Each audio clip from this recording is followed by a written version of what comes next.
장례식장에서 있었던 일입니다. 어느 날 사위가 전화를 걸어옵니다. 장모님, 어떡해요? 아내가 숨졌습니다. 귀가를 한 남편이 장모님한테 연락을 해서 오열하면서 아내의 사망 소식을 전한 겁니다. 결혼 석 달 만에 발생한 사건. 아내를 떠나보낸 남편은 상주의 자격으로 빈소를 지키고 있었습니다. 그런데 가족을 슬픔에 빠뜨린 범인의 정체가 밝혀지면서 충격을 주고 있습니다. 먼저 어떻게 된 일입니까? 네, 이 사건은 JTBC 보도로 지금 전해졌는데 지난달 13일이었습니다. 남편이 장모님에게 급하게 연락을 했고요. 그러면서 아내가 사망했다라는 소식을 전했습니다. 이 장모님은 결혼한 지 3개월밖에 안 된 딸이 신혼집에서 사망했다는 사실을 듣고 정말 망연자실할 수밖에 없었는데 그래서 우리 딸 불쌍해서 어떡하냐, 별일 없냐 이렇게 물었습니다. 네. 그러자 남편은 왜 그런지 알 수가 없다, 별일 없었다라고 대답을 했다고 합니다. 예. 퇴근 후에요. 아내가 사망한 걸 처음 발견한 것도 그리고 경찰에 처음 신고를 한 것도 남편이었습니다.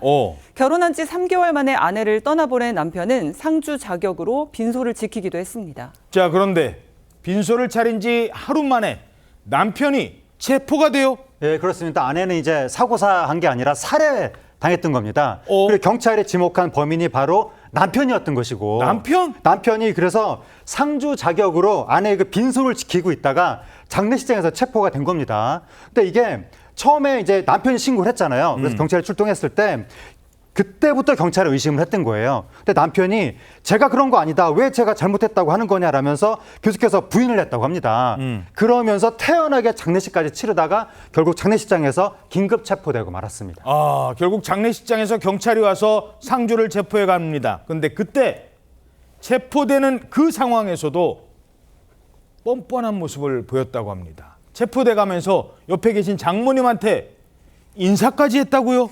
그렇습니다. 어머니 다녀오겠습니다. 이렇게 얘기하면서 웃음기를 띄었다는 겁니다. 그런데 이 순간 장모님 아니죠. 딸을 잃은 엄마고 피해자의 엄마인 건데 지금 피해자 유족인 건데 이렇게 어머니 다녀오겠습니다 하면서 웃음기를 띄었다는 겁니다. 형사 유족에 따르면 형사 4명이 이 빈소에 와서 체포를 했는데 체포돼서 가면서 유족을 향해서 그렇게 말했다는 겁니다. 예. 자, 아내가 살해됐고 그래서 체포되는 와중에 물론 아직 유죄가 확정된 건 아닙니다만 지금 유력하게 지금 구속까지 된 상황이거든요. 이런 상황에서 뻔뻔한 모습을 보여준 남편입니다. 전문가는 이렇게 분석했습니다.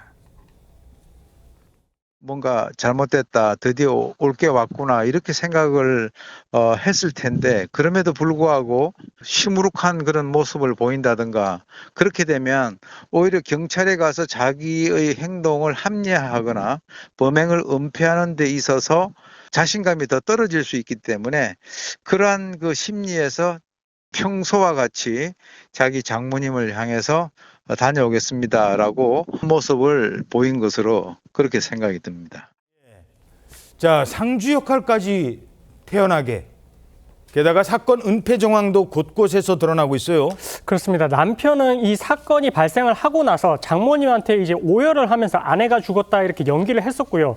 그리고 출동했던 경찰들한테도 본인을 의심하지 말라 이렇게 이제 이야기를 해놓고서는 체포가 되고 나서 이제 경찰에서 조사를 받으면서는 계속해서 부인을 하다가 범행 흔적에 대한 이제 사진을 보여줬을 때 그때 가서야 마지못해 인정을 했다라고 하고 있습니다. 그래서 경찰에서 수사를 해보니까 이 사건 직후에 홈캠 어플도 지웠고요. 그리고 아내의 휴대전화에서 유심칩도 이제 제거를 한 그런 정황까지도 이제 발견을 한 상황입니다.